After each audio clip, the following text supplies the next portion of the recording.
Alright, so here we are back on the hussy. We're going to be starting our overhead center console we've been talking about. Got JB here helping me out today. He's already kind of getting a little start there. So here is kind of our plan. Actually, JB's plan. I was going to use round stock, but he's smarter than I am. So JB's bent up some Z channel. As you can see, I'll borrow this piece from JB. So basically, the plan will be, these will all be welded in from here back. The overhead console will set in this groove, and then on this groove will be our headliner. So we got to get some of these joints welded up, and we're going to get started.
Okay, so let me give you a quick update of where we are and why we have done some of what we have done.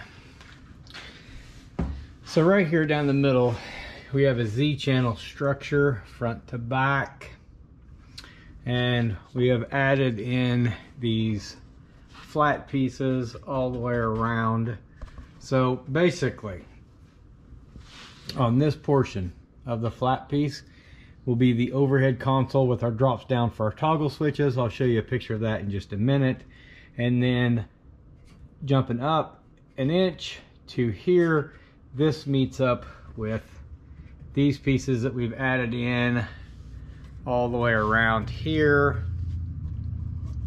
And there'll be a flat aluminum piece that will then run from here to here as a headliner. I know your noise.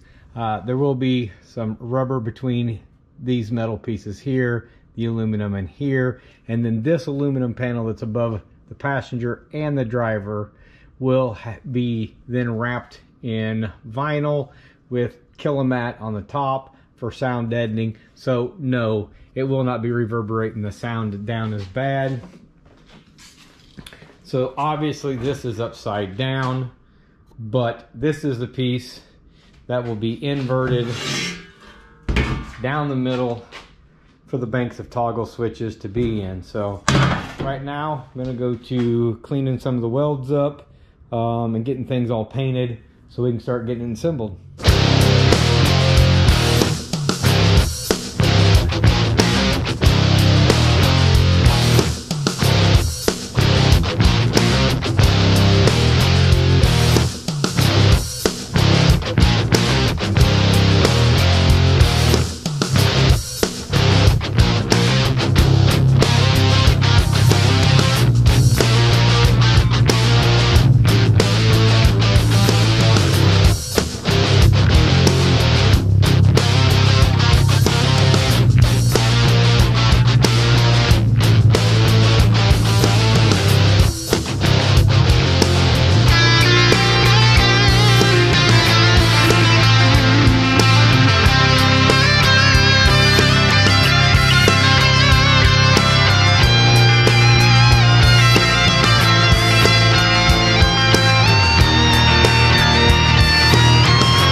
we got everything all in place.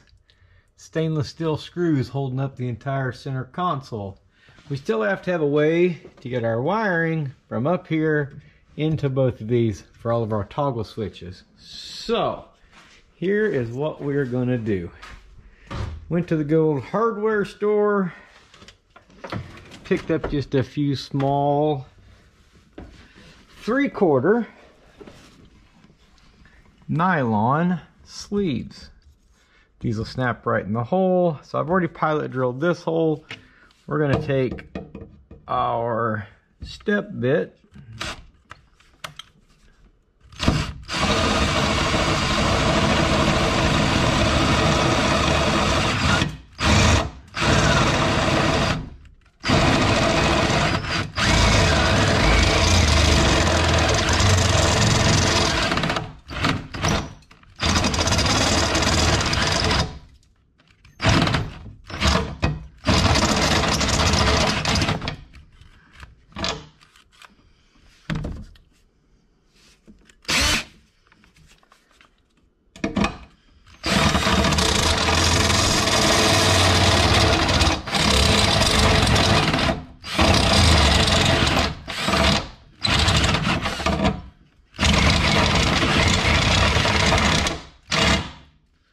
once you get these drilled out to the right size, right there, snaps down in place. That way we can run our wires in through here without chafing the edge of the wires to get our wires into our switch boxes.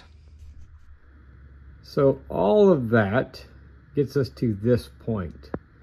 The overhead console is completely installed, minus I am going to add a couple of dome lights in there. The switch panels painted blue just to match the color of the hussy. Add a little color to the roof. Some of the switches stuck in. Now comes the tedious process of wiring. That's pretty boring. You know, not going to bother videoing that for you. But when we come back in the next video, we're going to go ahead and finish this project up completely. When we come back, I should have everything wired. We're going to make the other two panels to complete the headliner portion on each side, some kilomat in there for some sound deadening, and also kind of my thought process is I'll have a dare-to-air space in between all of this and the roof, so to kind of create a nice insulation in there. I got to give it up to JB, aka the Reverend. I come up with all these harebrained ideas, and a lot of times he actually comes up with better ways to do them than what I had. Besides that, my welding skills are about like my sewing skills. I might be able to get them with the help of some duct tape, super glue, and staple gun, get them to stick together, but he does a much better job. So JB, I appreciate it. He's always willing to jump in and give me a helping hand. So tune back in, because we'll finish this project up. That'll be in this next video. Hey, again, if you're liking all this, reach down there and subscribe. Y'all have a good evening.